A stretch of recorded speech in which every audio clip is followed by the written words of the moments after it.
এবার প্রবাসের খবর।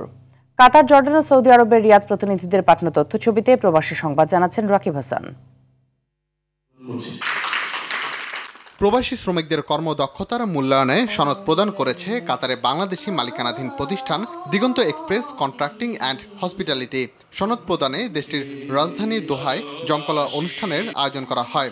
দিগন্ত এক্সপ্রেসের সিইও মোহাম্মদ জসিম উদ্দিনের সভাপতিত্বে ও কোম্পানিটির মার্কেটিং ম্যানেজার ফজলুল হক মাহবুবের সঞ্চালনায় অনুষ্ঠানে প্রধান অতিথি ছিলেন কাতারে নিযুক্ত বাংলাদেশের রাষ্ট্রদূত মোহাম্মদ নজরুল ইসলাম। এছাড়া উপস্থিত ছিলেন অধ্যাপক ডক্টর আনোয়ারুল হাসান, এম খায়রউদ্দিন, রশিদ আহমেদ চৌধুরী সহ বেশ কয়েকজন।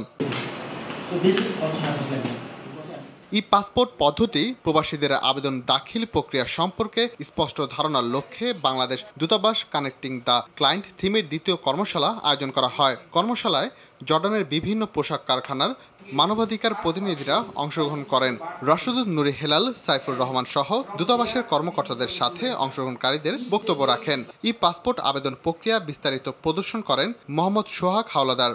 দূতাবাস ভবিষ্যতে এ ধরনের কর্মশালা আয়োজন অব্যাহত রাখবে বলে আশা ব্যক্ত করে।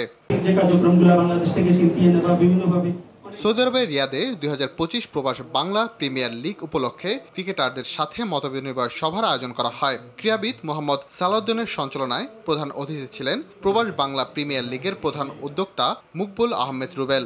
এ সময় উপস্থিত ছিলেন মোহাম্মদ ইয়াসির, আবদুল্লাহ আল মামুন, হাবিবুর রহমান, রাইহান কবির, জাহাঙ্গীর আলম সহ বেশ কয়েকজন। রাকিব হাসান, RTV।